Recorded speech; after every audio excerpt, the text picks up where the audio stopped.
Yang terhormat Presiden Republik Indonesia Bapak Joko Widodo. Yang kami hormati, Gelaran Rapat Kerja Nasional atau Rakernas Asosiasi Pemerintah Kota Seluruh Indonesia APEKSI ke-17 resmi dimulai Selasa 4 Juni 2024. PJ Wali Kota Malang Dr. Insinyur Wahyu Hidayat MM menghadiri Rakernas APEKSI di Dum BSCC Balikpapan. Sampai dengan 6 APEKSI dan para tamu undangan yang berbahagia. Assalamualaikum warahmatullahi wabarakatuh.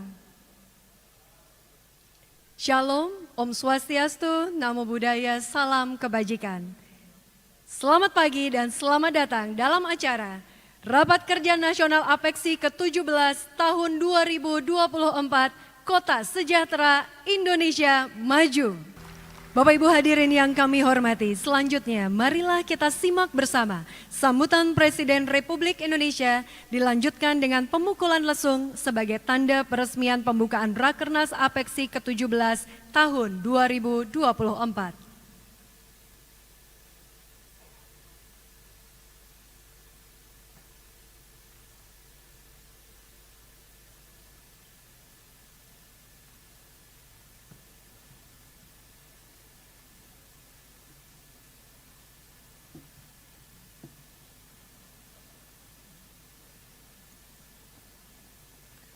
Bismillahirrahmanirrahim. Assalamualaikum warahmatullahi wabarakatuh. Selamat pagi, salam sejahtera bagi kita semuanya. Om Swastiastu, Namo Buddhaya, Salam Kebajikan. Kota yang baik adalah kota yang ramah pejalan kaki. Kota yang baik adalah kota yang ramah terhadap penyandang disabilitas. Kota yang ramah terhadap pesepeda, kota yang ramah terhadap anak dan perempuan. Konsepnya kira-kira itu. Kota yang ramah terhadap lingkungan. Artinya apa? Kota ini memang harus green, harus smart, dan harus friendly.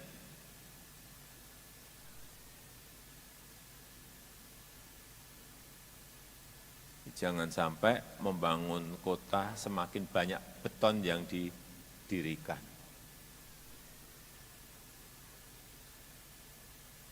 Ada trotoar, semua paving block semuanya.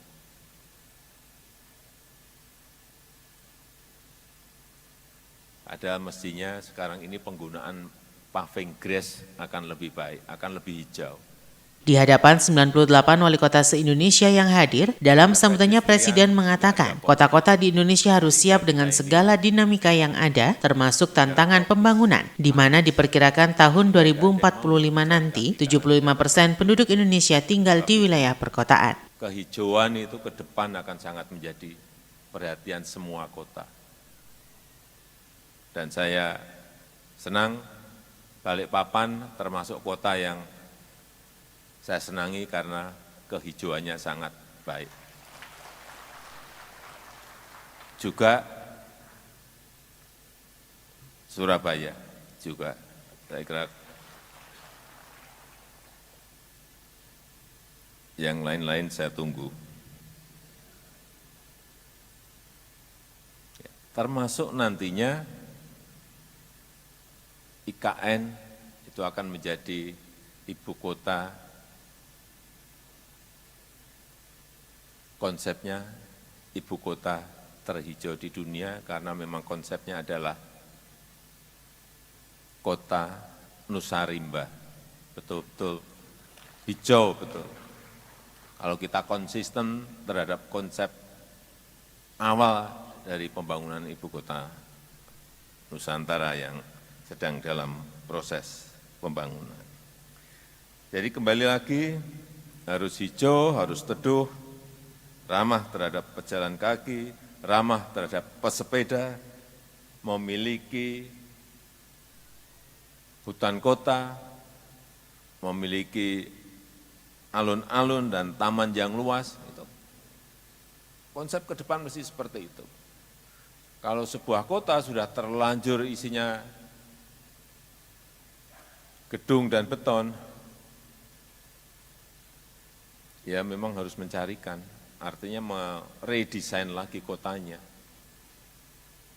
Mungkin memangkas beberapa gedung, dibeli, dipangkas, kemudian dijadikan taman kota. Tidak ada jalan lain kalau sudah terlanjur.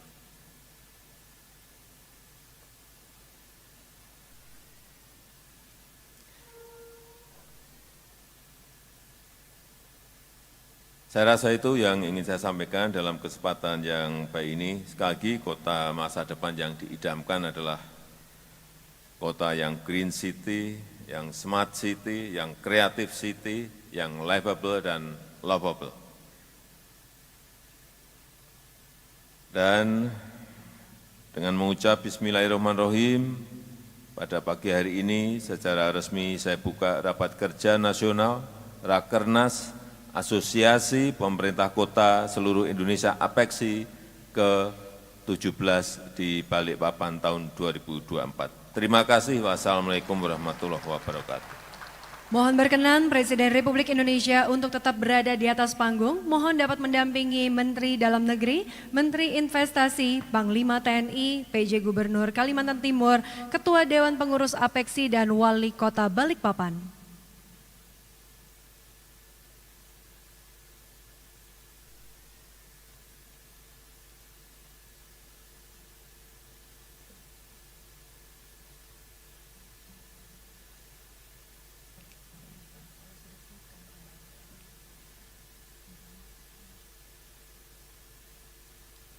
Mengusung tema Kota Sejahtera Indonesia Maju, Rakernas dibuka langsung oleh Presiden Republik Indonesia Insinyur Haji Joko Widodo.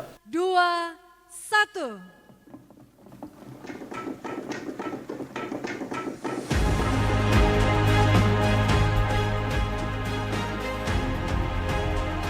Dengan demikian, Rakernas APEKSI ke-17 tahun 2024 telah resmi dibuka oleh Presiden Republik Indonesia. Bapak Ibu hadirin yang kami hormati, masih dalam rangkaian Rapat Kerja Nasional APEKSI ke-17 tahun 2024, acara akan kita lanjutkan. Kita akan sama-sama mendengarkan keynote speech yang akan disampaikan oleh Menteri Dalam Negeri. Untuk itu, kami mengundang dengan hormat Bapak Muhammad Tito Karnavian. Assalamualaikum warahmatullahi wabarakatuh. Selamat pagi. Kalau selamat pagi, jawab 3 kali pagi. Selamat pagi. Itu baru semangat. Makasih. Mengenai 80%, 70-80% penduduk dunia akan tinggal di kota. Itu betul akan bisa terjadi. Dan di beberapa negara sudah terjadi. Di antaranya lah Jepang dan Korea. Gak tahu kalau tukang slide saya jago, dia bisa keluarin juga. Karena saya punya datanya. 97% sekarang penduduk Jepang itu tinggal di kota megapolitan. 1 di megapolitan Tokyo, 2 lah di Kyoto, dan 3 di Osaka. Hanya 7% penduduknya tinggal di desa. Kenapa? Daya tarik kota sedemikian menarik, sedemikian kuat, sehingga akhirnya masyarakat, rakyat yang ada di desa, urbanisasi ke kota. Itu yang terjadi.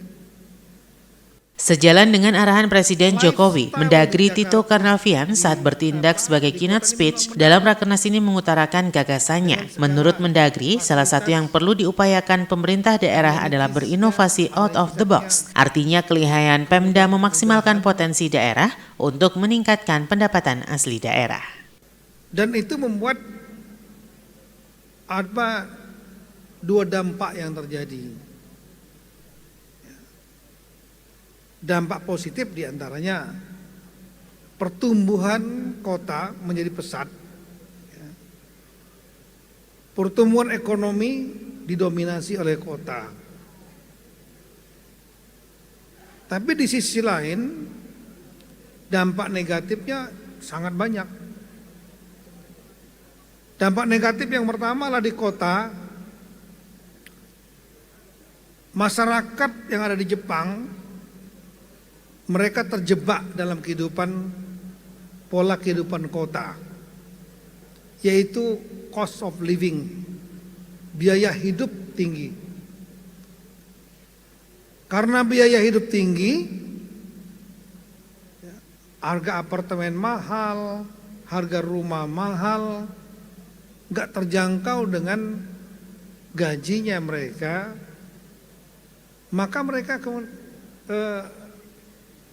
mereka fokus pada satu hal aja, revenue, income, pekerjaan.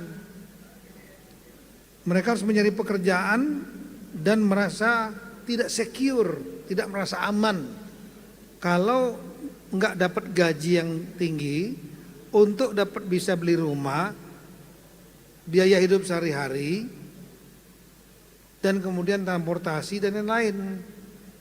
Mahal di kota itu. Saya pernah cek, itu dapat informasi saya, Pak, rata-rata kan sistem CCTV-nya ada di balai kota, back end-nya ada di Poltabes Makassar. Itu rata-rata anak-anak yang dinas di Poltabes, hobinya mereka yang bagian CCTV dinasnya malam aja. Saya bilang, kenapa malam? Karena CCTV yang di daerah Tanjung Bunga, ada Tanjung Bunga kan di situ kan? Daerah Tanjung Bunga itu biasanya malam banyak mobil-mobil di situ. Mungkin mobil goyang kali. Itu CCTV-nya bisa nembus sepanjang filmnya, kaca filmnya enggak 100%. Jadi kalau yang 60% cet, nah itu bisa tembus itu. Jadi bisa nonton juga live gitu kan. Nah itu kira-kira buat siapa tahu buat hiburan Pak Wali kan kalau lagi pusing-pusing dari iPad-nya langsung kan. Ya kira-kira itu rekan-rekan sekalian. Saya mohon maaf kalau terlalu panjang, tapi mudah-mudahan bisa memberikan motivasi. Tidak hanya kepada hal-hal yang rutin saja. Satu lagi saya lupa, 98 wali kota yang ada 93, 5-nya dipilih gubernur, 93 yang pilkada, tapi sekarang ada 38 yang pilkada, 55-nya PJ, 55-nya nih. Inilah PJ inilah karena adanya pilkada serentak 27 November.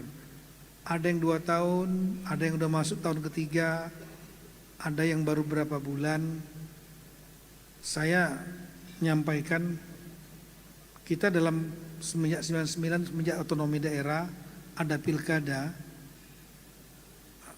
Salah satu keuntungan daripada pilkada, maka memberikan kesempatan kepada semua orang untuk menjadi kepala daerah. Sehingga mutiara yang terpendam yang gak akan mungkin muncul kalau penunjukan itu gak akan pernah bisa bersinar. Nah, Pak Jokowi adalah satu produk pilkada, pemimpin dari pilkada, dari wali kota 2 periode, gubernur, presiden 2 periode. Itulah hasil pilkada, dampak positif pilkada. Tapi dampak negatif dari pilkada kadang-kadang karena semua orang latar belakangnya bisa berbeda-beda, ada yang birokrat, ada yang usahawan, ada juga yang mungkin profesinya seniman dan lain-lain. Begitu masuk menjadi kepala daerah yang harus paham tentang birokrasi, kemudian nggak perform dengan baik. Salah satunya itu. Tapi banyak lagi juga kepala-kepala daerah yang hasil pilkada ini, kalau dia bukan birokrat, dia memiliki kelebihan kemampuan wirausaha, apalagi yang latar usaha. Dia berani membuat terobosan out of box, banyak terobosan kreatif. Yang dari birokrat Kalau bicara aturan, ngerti. Yang 55 ini. Aturan ini ngerti. Tapi kadang-kadang terlalu saklek kepada aturan, nggak berani nerobos keluar dari box itu. Sehingga daya kreatif, inovatifnya terkunci oleh aturan. Harusnya sepanjang itu untuk kepentingan rakyat, aturannya yang dirubah harusnya.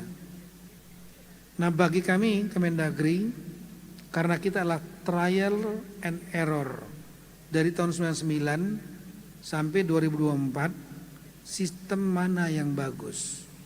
Sistem pilkada kepala daerah ini ataukah sistem penunjukan atau hybrid dari itu? It is time for the test. Inilah waktu bagi kami untuk tes, dan saya ngajak DPR, ini time untuk tes. Separuh 270 kepala daerah sekarang ini pilkada, 264 penunjukan, tingkat kota 38 pilkada, 55 penunjukan. Ya, let us evaluate and see. Mari kita evaluasi, lihat dan evaluasi. Bagusan yang dari pilkada atau bagusan yang dari penunjukan. Kita akan Kemendagri nanti akan mengajak akademisi dan LIPI untuk membuat survei dan membuat penelitian, dan ini penelitian akan kita sampaikan kepada siapapun pengambil keputusan. Kalau yang pilkada yang lebih hebat oke. Kalau yang penunjukan oke, atau mungkin hybrid dari itu. Ya. Dan kalau yang dari hasil pilkada selain metodenya nanti kuantitatif, survei, kuesioner dari berbagai pihak, kita juga akan melakukan di triangulation dengan kualitatif, khususnya case tadi beberapa daerah yang dipimpin oleh kepala daerah pilkada dan yang dipimpin oleh PJ, mana yang lebih baik. Jadi saya sangat berharap dalam menguji sistem ini, ya please, untuk kepala daerah yang dari pilkada, do your best. Dan kemudian untuk yang dari birokrat, ya do your best as well. Kerja yang terbaik karena akan dinilai nantinya. Saya kira itu. Terima kasih banyak. Assalamualaikum warahmatullahi wabarakatuh. Mohon berkenan untuk tetap berada di atas panggung Pak Mendagri, karena berikutnya akan diserahkan cenderamata. Kami akan mengundang kepada Ketua Dewan Pengurus Apeksi Wali Kota Surabaya Bapak Eri Cahyadi untuk menyerahkan secara langsung cenderamata kepada Bapak Mendagri.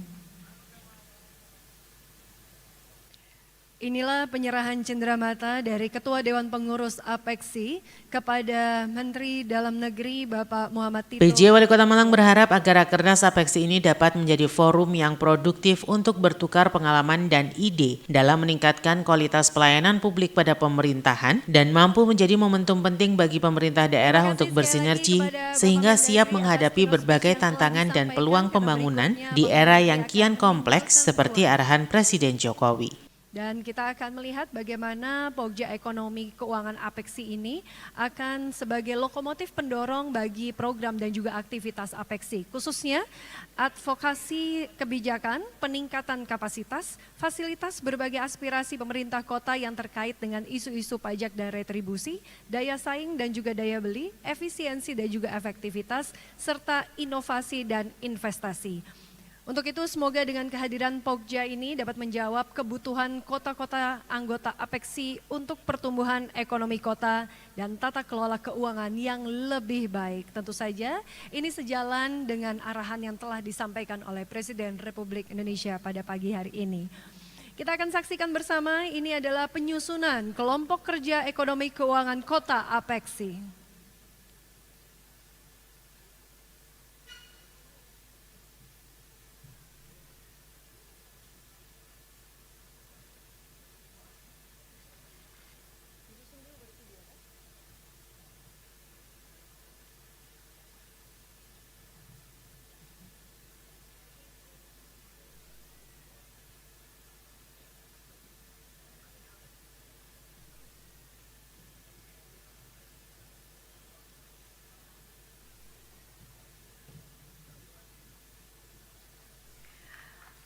Sudah tersusun kelompok kerja ekonomi keuangan Kota Apeksi. Untuk itu akan melengkapi, kita akan sekaligus menyaksikan video Pokja Ekonomi Keuangan Kota Apeksi.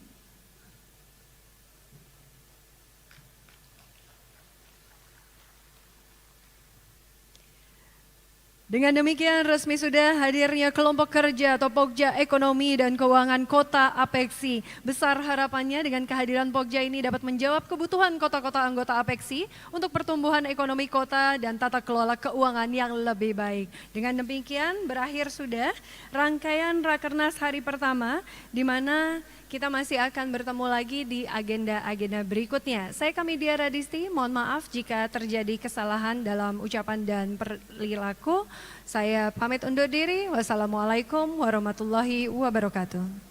Ya, Rakernas Apeksi ini dibuka langsung oleh Pak Presiden dan tentunya ada beberapa hal yang disampaikan Pak Presiden terkait dengan bagaimana seorang pemimpin untuk bisa memandang sebuah wilayah kota.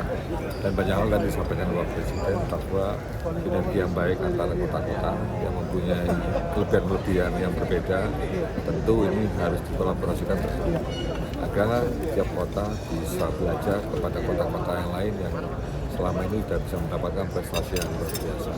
Dan harapannya juga dalam Apeksi ini ada solidaritas yang baik antar kota untuk bisa mewujudkan dan keinginan dari Bapak Presiden Republik Indonesia.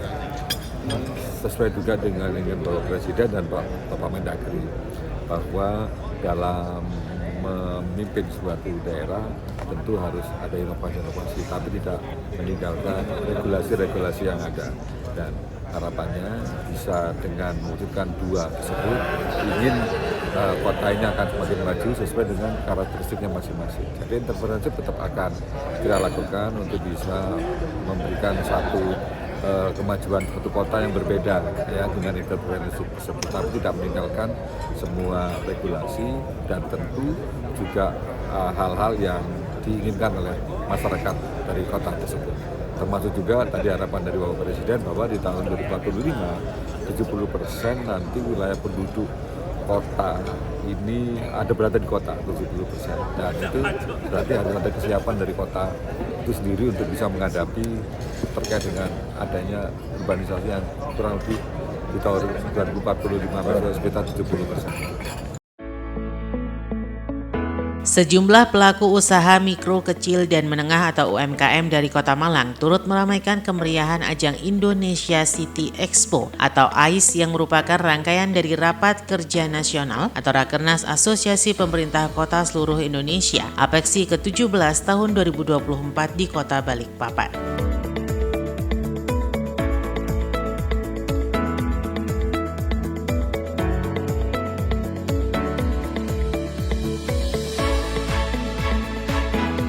Pemerintah Kota Malang membawa beberapa pelaku UMKM yang memang mempunyai satu keunggulan yang berbeda dari UMKM yang ada di kota atau kabupaten lain. Hal ini membawa dan memberikan satu gambaran bahwa UMKM di Kota Malang berkembang drastis.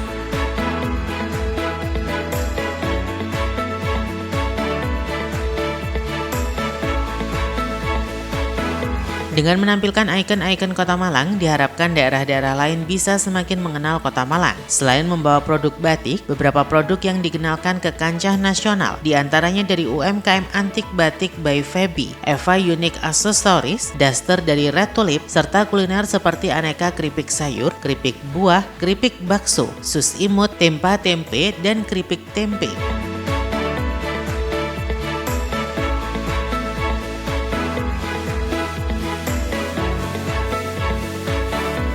Stan Pemkot Malang pun tampak ramai dikunjungi oleh para pengunjung yang memborong berbagai macam produk, mulai dari kuliner hingga fashion.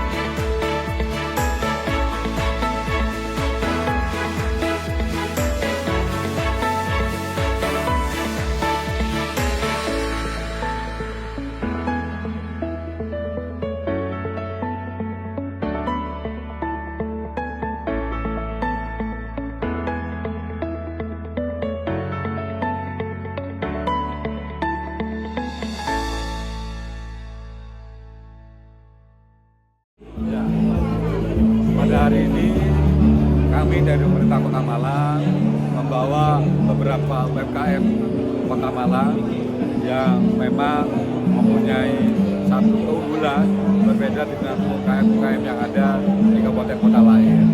Hal ini itu bisa membawa dan juga memberikan satu perkembangan bahwa UMKM yang ada di Kota Malang saat ini berkembang gratis. Beberapa UMKM yang ada di dalam Expo APEC NAS tahun 2024 di Balikpapan ini merupakan satu ajang untuk mempromosikan keunggulan-unggulan potensi-potensi yang dimiliki oleh Kota Malang. Salah satunya ada UMKM yang terkait dengan kuliner, UMKM yang juga terkait dengan fashion, kemudian juga ada beberapa UMKM yang terkait juga tadi kita sempat mencoba terkait dengan batik ya seperti ini. Dan itulah keunggulan yang ada di Kota Malang. Mudah-mudahan dengan Expo APECSI 2024 di Balikpapan ini bisa lebih memperkenalkan UMKM Kota Malang dan memajukan agar UMKM Kota Malang naik kelas. Baik, untuk selanjutnya Bapak, upaya-upaya dari pemerintah Kota Malang sendiri dalam perkembangan UMKM-nya itu seperti apa Pak? Ya, UMKM saat ini itu memang berkembang pesat karena memang ada pendampingan dari kami, kemudian juga ada terkait dengan proaktif dari Dinas Koperasi Perdagangan untuk datang ke kecamatan dan kelurahan. Karena UMKM rata-rata itu apabila ingin mengembangkan mengalami kesulitan terkait dengan bagaimana harus dilakukan. Dan UMKM itu pun juga ingin bertanya kepada kami, kadang-kadang mereka masih memikir kira-kira bagaimana. Untuk mengatasi hal tersebut, saya sudah perintah kepada Dinas Koperasi Perindustrian dan Perdagangan untuk datang langsung kepada kecamatan kelurahan untuk langsung berikan pendampingan. Jadi tidak UMKM yang datang. Jadi kita harapkan mudah-mudahan dengan ini kesulitan-kesulitan UMKM untuk mengembangkan bagaimana promosikan barang-barangnya, keahliannya, kemudian memasarkannya bisa nanti diselesaikan di tempat. Peliputan acara ini dipersembahkan oleh Bagian Prokompim Setda Kota Malang. Tim Liputan Bantu TV melaporkan.